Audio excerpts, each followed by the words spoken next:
salah satu algojo yang belehi PKI, dia nggak tahu kalau dia diwawancarai untuk dibuat film, dia nggak ngerti, sehingga dia cerita aja, dia cerita nanti di sini nih ya. Jadi ini filmnya ini kan cerita ini kan bagaimana PKI itu ini orangnya ini. Ya, ini algojonya nih, ini salah satu algojo yang belehi PKI di jembatan Bacem itu. Dia cerita aja bagaimana dia dulu belehi PKI itu. Ketika ditanya, apa Anda nggak pusing itu ketika belehi orang-orang PKI itu? Dia bilang ya sempat pusing. Terus obatnya apa? Tak minum tuh darahnya PKI. Lebih ngeri lagi ya. Wah, itu filmnya dibuat oleh mereka, difilmkan oleh mereka. Dan orang ini nggak sadar kalau dia direkam itu untuk dibuatkan film. Nah ini penting sekalian.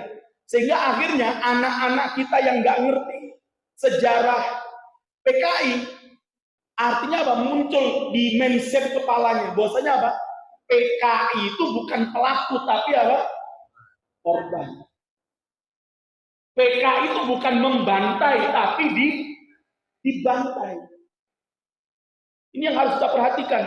Makanya kemarin kita dari GBN buat film itu. Jadi sebelum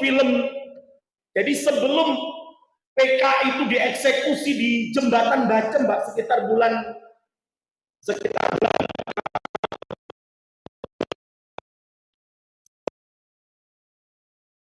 orang yang dieksekusi di sana. Ya, jembatan Bacem itu ya berarti ngeri juga itu ya. Dulu tempat yang nggak tahu siapa, ada yang pelaku sejarah nggak di sini ya. Ya. Kita sempat buat film itu. Bahwasanya ingat ini. Jadi sebelum PKI itu dieksekusi, Mbak, justru mereka sudah melakukan pembantaian terhadap umat Islam, namanya wilayah Kedung Kopi. Nah, ini penting ini. Ya. Itu tanggal 23 Oktober. Dan ini artinya kalau PKI jujur, kenapa mereka bicara hanya yang di jembatan Bacem? Kenapa mereka nggak pernah bicara yang di jembatan Talur? Mereka membantai ada sekian puluh umat Islam dibeleh di sana itu. Dibeleh, Pak. Namanya wilayah Kedung Kopi. Ada yang tahu ya? Wilayah Kedung Kopi itu arah mau ke jembatan Talur ini. Ya. Ini kita filmkan ini. Mumpung pelaku sejarahnya masih hidup. Ya.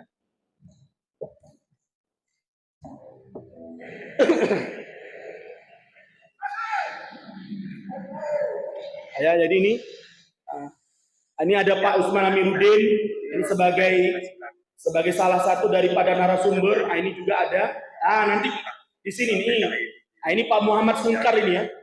Ini Pak Muhammad Sungkar yang keponakannya itu dibunuh oleh PKI masih kecil waktu itu, masih anak-anak. Dengan cara yang sangat keji. Caranya gimana? Dibunuh tuh dengan cara apa? Kayu.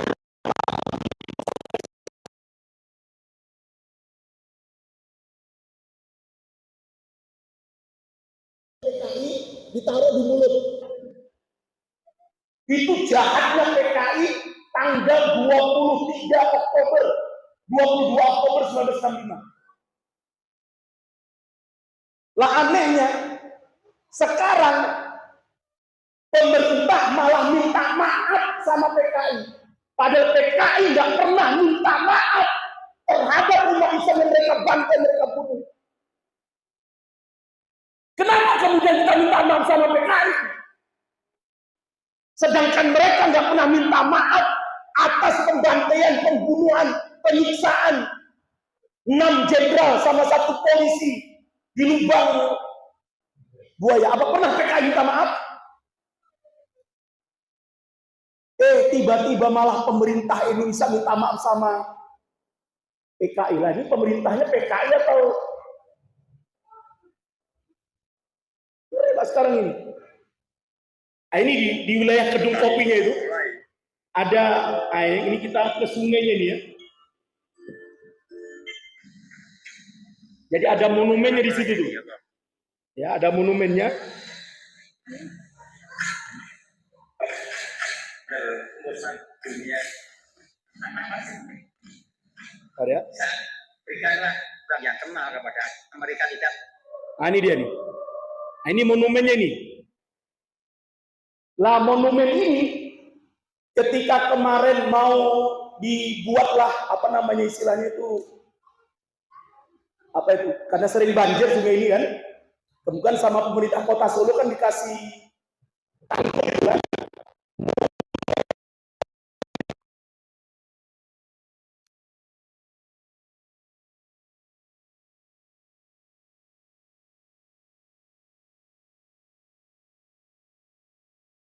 Berarti kalau nggak dikembalikan akan menghilangkan apa? Bukti sejarah di mana di pinggir sungai inilah ada 20-an umat Islam dibantai, disembelih secara keji oleh PKI. Itu dekat jembatan Palur. Wilayahnya namanya kota desa Kedung Kopi. Ini penting. Anak-anak kita sekarang nggak ngerti Pak sejarah kayak gini. Maka yang pertama mereka hilangkan film G30 PKI. Yang kedua materi ajar,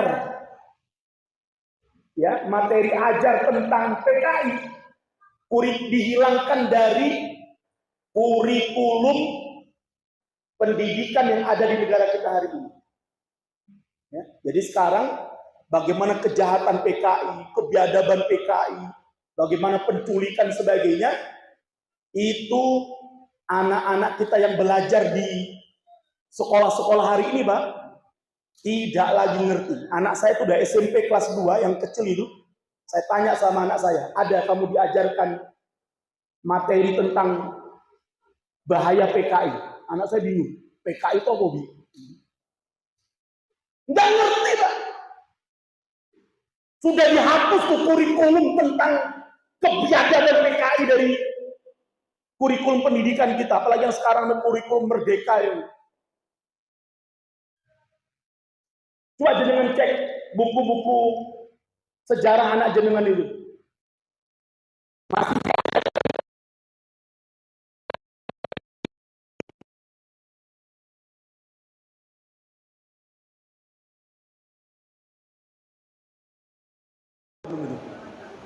saya masih ingat ya. Pendidikan sejarah perjuangan bangsa. Atau di PMP dulu ada PMP dulu ya, pendidikan moral Pancasila, kemudian jadi PPKN, kemudian jadi PKN itu. Itu pasti di PSBB itu ada itu materi pelajarannya apa? Tentang kejahatan G30 SPK itu ada. Sekarang Mbak, kurikulum itu sudah dihilangkan. Ini cara komunis di Indonesia untuk menghilangkan sejarah biadab mereka dari negeri ini. Dan sayangnya kita umat Islam tenang-tenang aja, Pak. Justru yang sekarang dipelajari tentang apa? Kejahatan teroris, kejahatan kelompok radikal. PKI yang sudah nyata-nyata ingin merebut ini, Pak. Saya nggak bayangkan, Pak ya. Kalau 1 Oktober itu, 1 Oktober, Jenderal Soeharto dan Kostrat dan TNI Angkatan Darat waktu itu, bersama umat Islam dan para ulama, tidak berhasil merebut kembali negara ini, Pak, dari tangan komunis. Wallahu a'lam. Apa jadinya negara kita hari ini? Saya ketika ke Kamboja, Pak, Pol Pot itu, Pak, hanya berkuasa 4 tahun.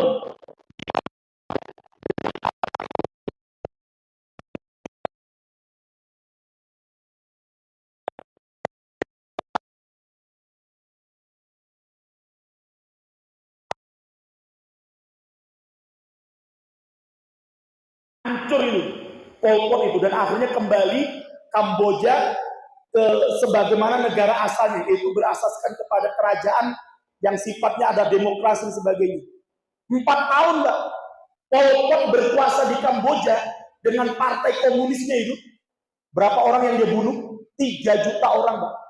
3 juta orang itu berapa? 20% populasi Kamboja waktu itu. 20%. Bayangkan kalau mereka membunuh 20% Indonesia. Ini penting sekali. Maka dalam hal ini kita ya, kalau saya ya jujur, kita berterima kasih sama Soeharto. Dalam bab ini loh ya, dalam bab PKI komunis, kita berterima kasih sama Soeharto. Walaupun oke lah, dalam bab yang lain, ketika dia menjadi presiden, dia banyak membunuh umat Islam. Misalnya ada kasus di Talang Sari, kemudian kasus Tanjung Priok, kemudian kasus Aceh ya. Ada berapa ribu umat Islam dibunuh di Aceh sana. Tapi dalam bab PKI, ya kita jujur, kita berterima kasih sama Soeharto itu. Yang waktu itu dengan cepat mengambil alih ya panglima tertinggi itu yang ada di tangan Soekarno. Karena waktu itu Soekarno, Anda tidak akan saya jelaskan itu. Karena waktu Soekarno berada di bawah pengaruhnya DNID.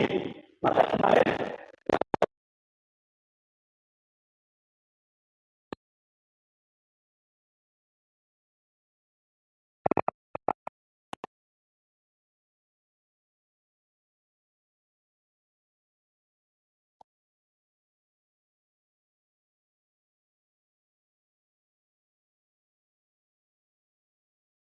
KPMI mencabut kekuasaan yang ada pada tangan Soekarno karena Soekarno terindikasi terlibat dalam peristiwa G30 SPKI. Nanti bisa dilihat coba dalam buku ini, hari ini. Ya. Ini ada buku judulnya Pertarungan Politik di seputar peristiwa G30 SPKI. Jadi ketika Soeharto membubarkan PKI, saya ngamuk Soekarno, ngamuk betul Soekarno, nggak terima sebagai anak emas, anak kesayangannya. DNI itu kan anak kesayangannya Soekarno. Di mana Soekarno ketika HUT PKI jelas tuh teriak-teriak, suburlah PKI. Soekarno. Makanya kemarin anaknya Ahmad Yani yang masih hidup sampai hari ini namanya Amelia Ahmad Yani, dia sangat marah itu. Dan dia bilang apa? Ini menyakiti keluarga Jenderal Ahmad Yani. Karena memang Bu Emilia Ahmad Yani ini punya bukti nyata, bukti kuat dari catatan tangannya Pak Ahmad Yani bahwasanya Soekarno ikut terlibat.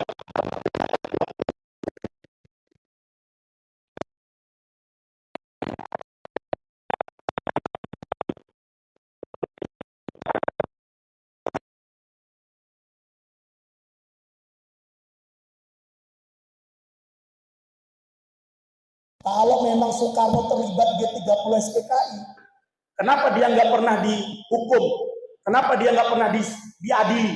Kenapa dia nggak dibawa ke mahkamah militer? Itu sudah dijawab oleh Soeharto sekian puluh tahun yang lalu. Apa kata Soeharto? Kita bangsa Indonesia itu punya falsafah. Apa falsafahnya? Mikul dhuwur, mendem jero. Itu falsafah kita itu. Soekarno itu punya jasa yang besar. Soekarno punya andil besar. Bahkan disebut sebagai bapak proklamator. Ini tetap kita akui. Kita mendem jero. Oke lah, biarlah kesalahan dia itu ya kita simpen. Aib itu kita tutup. Makanya Soekarno itu kan nangis itu. Bahkan menjelang meninggalnya, waktu itu kan Soekarno karena dibisiki oleh DNI di PKI ini, dia sangat benci dengan tokoh-tokoh Islam. Mas Yumi dibubarkan itu oleh Soekarno itu tanpa pengadilan itu. Bubar Mas Yumi. Tambah lagi apa? Dia tangkep itu tokoh-tokoh Islam itu. Di antaranya Buya Hamka. Di antaranya Buya Hamka. Tapi alhamdulillah di akhir hidupnya Soekarno bilang,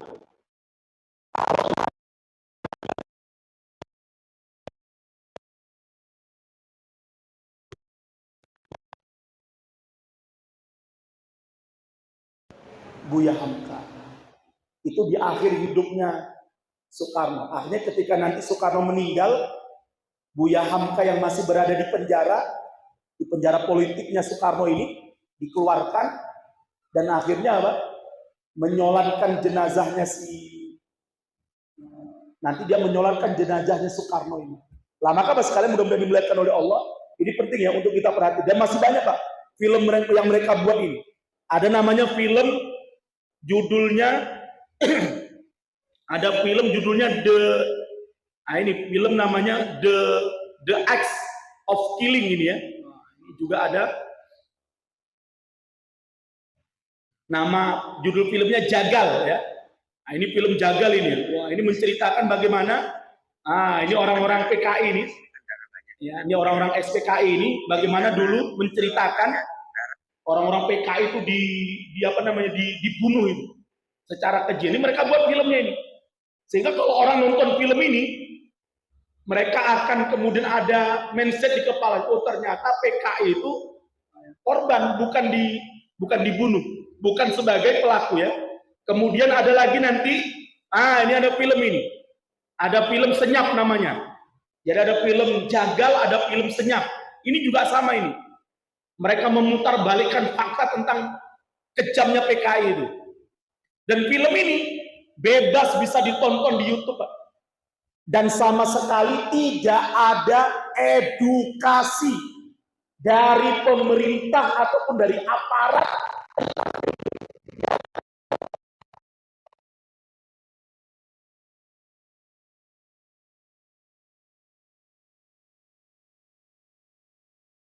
tulis PKI.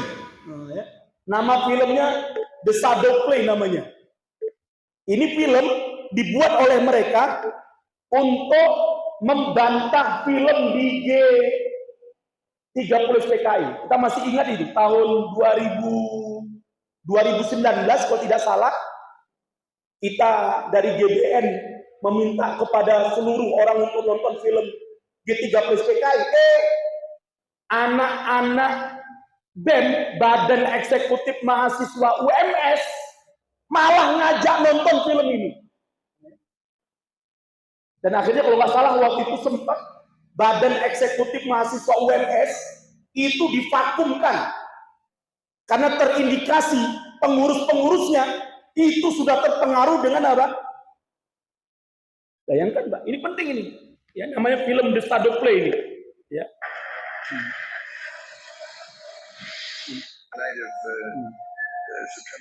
Nah ini film diambil dari buku yang ditulis oleh seorang komunis.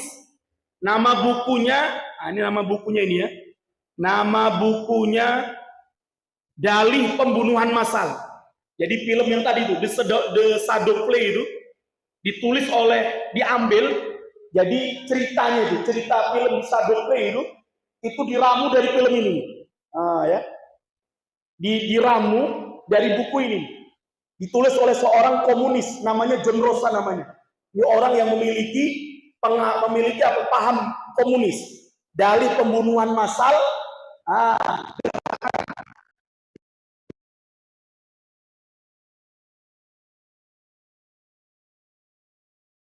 30S itu bukan PKI pelakunya, tapi siapa? Soeharto. Ngeri gak itu?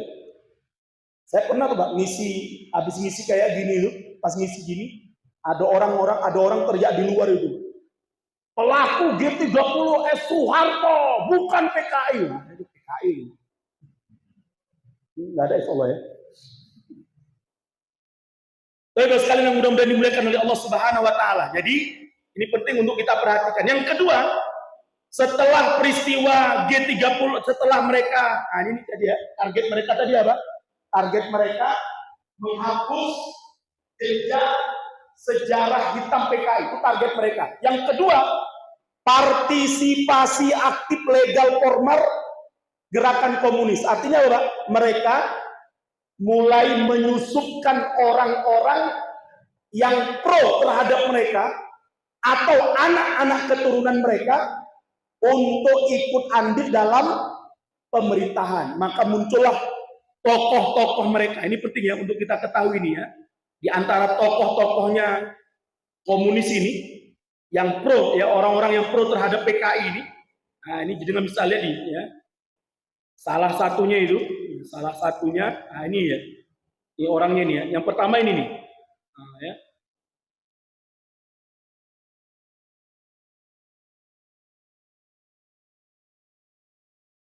Ada namanya Ripka Ciptaning. Ini anak seorang tokoh PKI dari Solo.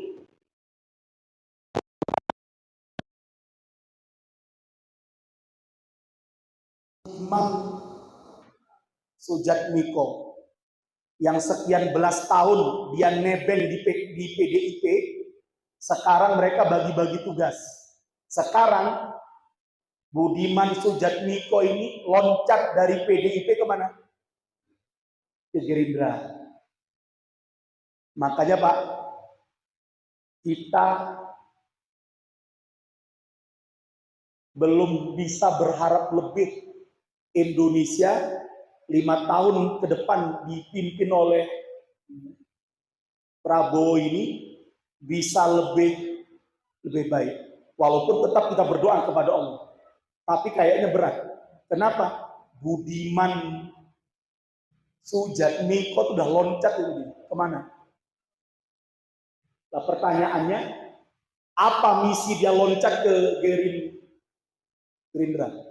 Budiman Sujatmiko itu, Pak, kalau nyalek, dia kan politisi, dia kan nyalek itu. Itu daerah pilihannya mana, Pak? Dapilnya mana? Madiun. Itu daerah pilihannya Budiman Sujatmiko. Madiun, Ponorogo, Ngawi, Magetan. Kemudian satu lagi tokoh mereka, ini kita lihat di sini nih ya. Ini bagaimana si Ripka Ciptaning. Ripka Ciptaning ini masih di PDIP hari ini. Kita nggak usah takut-takut, sekarang udah ngomong jujur aja ya. Jadi Ripka Ciptaning itu ketika tahun 2004 itu dia nulis buku itu, Aku Bangga Jadi Anak PKI. Bahkan ketika dia nyalek dari PDIP,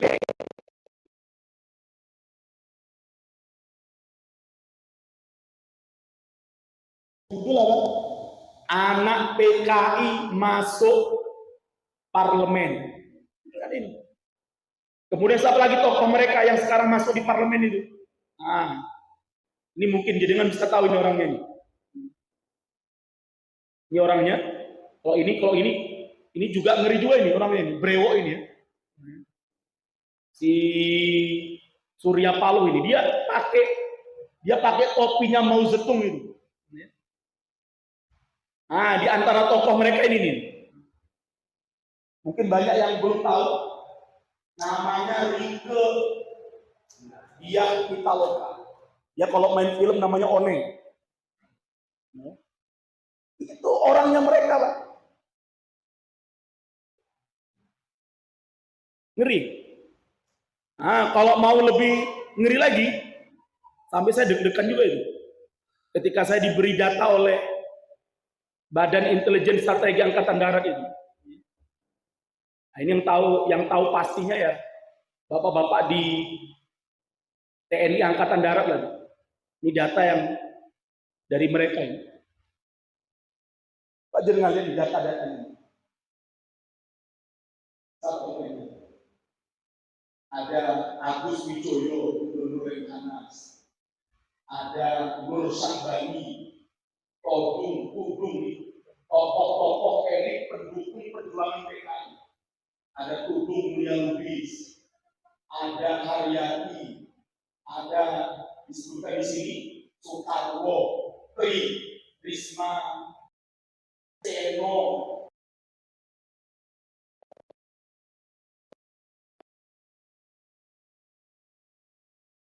Abang Kriswanto, ada Hamid Dakiri, ada Bupati Ngawi Budi Sulistiji, Teten Mas Budi, ada Kofifa, ada Nike Diah Pitaloka. Ya. Kemudian ada pasti Budiman Sujatmiko dan ada Rika Citan. Itu data yang diberikan oleh bapak-bapak di TNI Angkatan Darat. Bahkan mereka ini, Pak, sudah memiliki kepengurusan. Jadi nggak ada mereka. Coba kita lihat sini. Ini data dari TNI Angkatan Darat yang saya lihat hari ini ya, yang masih komit untuk menghadapi PKI ini, Pak. Ini TNI Angkatan Darat. Ini masih komit ya. Kalau Angkatan Laut, Angkatan Udara saya jarang ketemu. Karena orangnya di udara sama di laut kan jarang ketemu ya. Yang sering ketemu sama kita itu yang darat-darat aja. Ini 11 tokoh komite sentral PKI setelah reformasi. Mereka sudah usul. Sudah ada ketua PKI-nya sekarang. Siapa namanya? Teguh Wahyu Setiaji. Wakilnya Teguh Karyadi. Nah, ini pencari uang, divisi pembangunan, anggota ketua komite, ada sekjennya, bahkan ada yang dari Solo. Tadi belum meninggal ya. Ada yang dari Solo itu, ini Amin Pranoto, Jalan Kusuma Jelagan, Arjo Puran,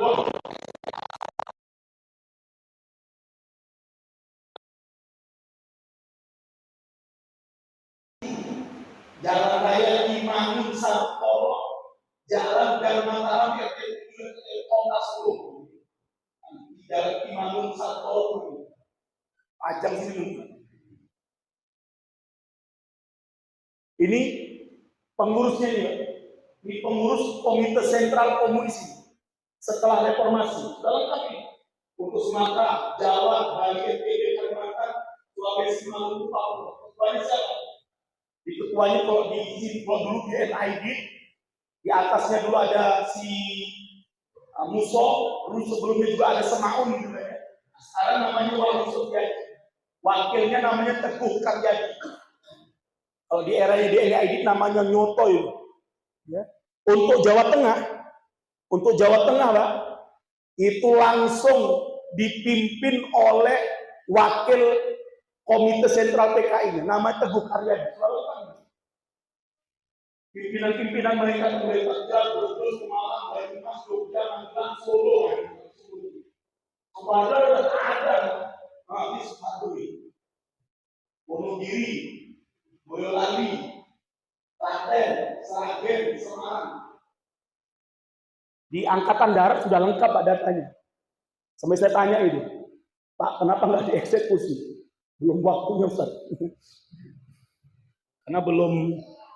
Karena mereka belum menunjukkan apa gerakan yang masif untuk mengubah ini mungkin ya. Tapi jelas keberadaan mereka ini nyata, ya keberadaan. Sampai mereka ini melakukan ini, mereka melakukan pertemuan-pertemuan ini. Bahkan yang menariknya,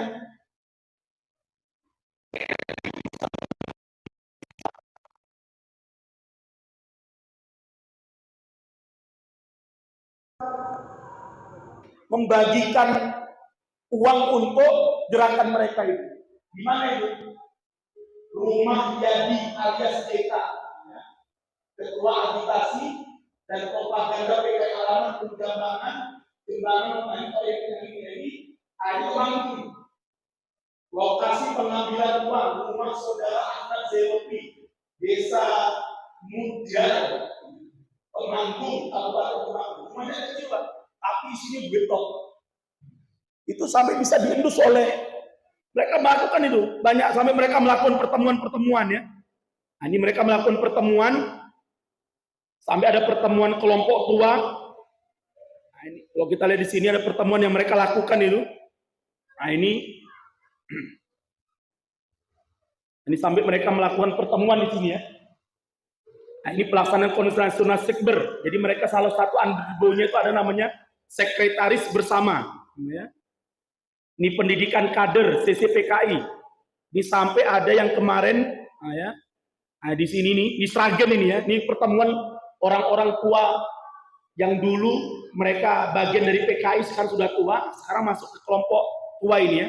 Pendidikan kadernya tanggal 25 Desember 2015 di rumah Saudara Sahrir, Ketua Rukun Tani dan Nelayan Underbo Sesi PKI yang terletak di Dusun Kadipiro, Kecamatan Sambirejo, Kabupaten Sragen.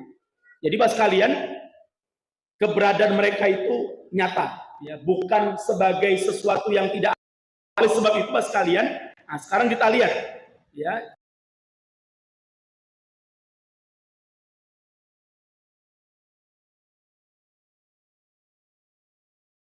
kembali paham komunisme ini. Nah, ya.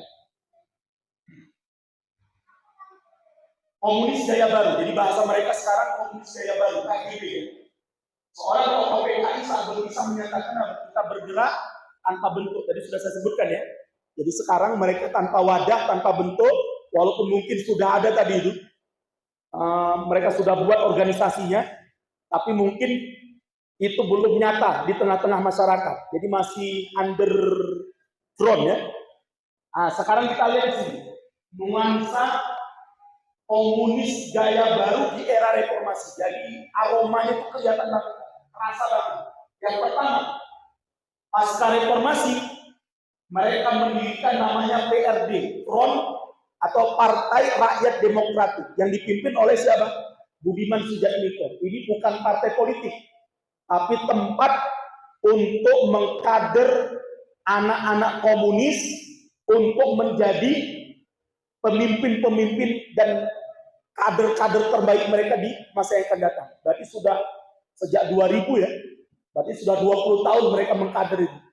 Makanya kemarin ketika Februari 2024 itu ada salah satu teman dari Jakarta, dia penulis buku ayat-ayat yang disembelih itu, kekejaman PKI itu, namanya Pak Tawaf Zuharon itu ya. Dia telepon saya, Ustaz, antum nyoblos nggak tahun ini? Ya. Pemilu ini nyoblos nggak? Saya bilang, Pak Tawaf, saya seumur hidup belum pernah nyoblos, saya bilang.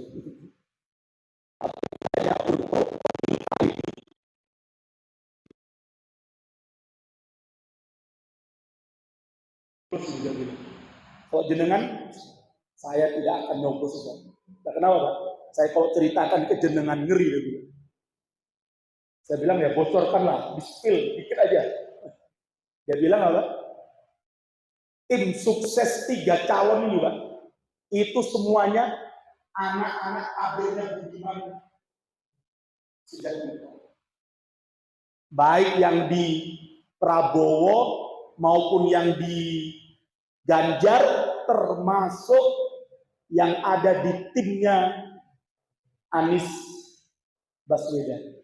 Artinya Pak, jenengan kemarin nyoblos mana saja, ini sini yo podo menurut beliau. Wallahu a'lam bishawab. Jadi sekarang Pak, jadi PRD itu Partai Rakyat Demokratik, kalau di militer itu namanya SEKO ya, sekolah komando itu. Jadi di sana mereka mengkader itu. Bisa jadi sekarang anak-anak kader mereka ini sudah berada di mana-mana. Dan kita tidak tahu posisinya apa dan sebagainya. Oh ya. Kemudian yang selanjutnya, yang menarik itu ternyata Kongres PKI itu Pak, berlanjut setelah reformasi. Terakhir mereka Kongres PKI itu Pak, itu 1965 sebelum terjadinya G30 SPKI. Setelah itu Orde Baru era Soeharto, tidak ada kongres. Tiba-tiba setelah Soeharto lengser, kongres PKI yang muncul kembali. Apa mungkin yang melanjutkan itu bukan orang PKI? Kan tidak mungkin kan?